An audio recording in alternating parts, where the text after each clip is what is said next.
Hi friends, good morning. இப்போ என்ன recipe பார்க்க போகிறீங்கன்னா, லட்டு செய்யலாம்.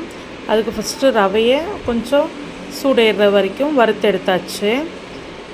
அதை இப்போ ஒரு பாத்திரத்தில் மாற்றிட்டு, அதே தாச்சில் ஒரு தேங்காய் போல் நல்லா திருவி வச்சுருக்கோம். அதையுமே நல்லா பொன்னிறமாகிற வரைக்கும் வறுத்து எடுத்தாச்சு. அதையும் ரவையோடு ஆட் பண்ணிக்கலாம்.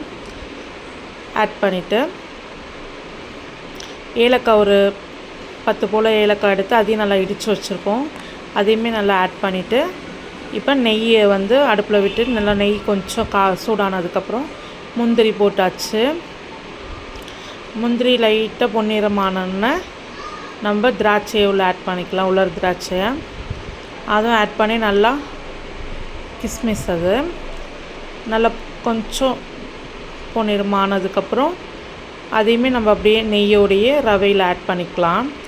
ஆட் பண்ணிவிட்டு நல்லா மிக்ஸ் பண்ணி விட்டுக்கலாம். மிக்ஸ் பண்ணிவிட்டு இப்போ நம்ம சுகர் பாகு செஞ்சிடலாம். சீனி பாகு செஞ்சிடலாம். அதே தாச்சில் நமக்கு ஸ்வீட்டுக்கு தேவையான சீனியை உள்ளே ஆட் பண்ணிவிட்டு கொஞ்சம் லைட்டாக தண்ணி விட்டுட்டு நல்லா அது சுகர்லாம் நல்லா கரைஞ்சி ஒரு பக்குவத்துக்கு வரணும். வந்ததுக்கப்புறம் அதை எடுத்து நம்ம ரவையோடு உள்ளே ஆட் பண்ணிடலாம். ஆட் பண்ணிவிட்டு நல்லா மிக்ஸ் பண்ணி விட்டுட்டு லைட்டாக அந்த சூடோடையே நம்ம என்ன பண்ணணும்னா லட்டு பிடிச்சி எடுத்துடணும்.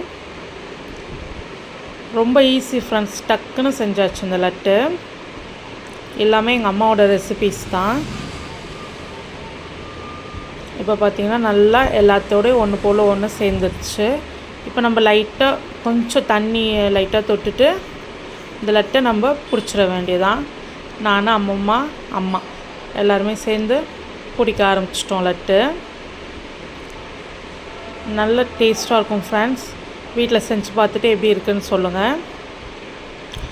இந்த வீடியோ பிடிச்சிருந்தா லைக் பண்ணுங்கள், ஷேர் பண்ணுங்கள், சப்ஸ்கிரைப் பண்ணுங்கள்.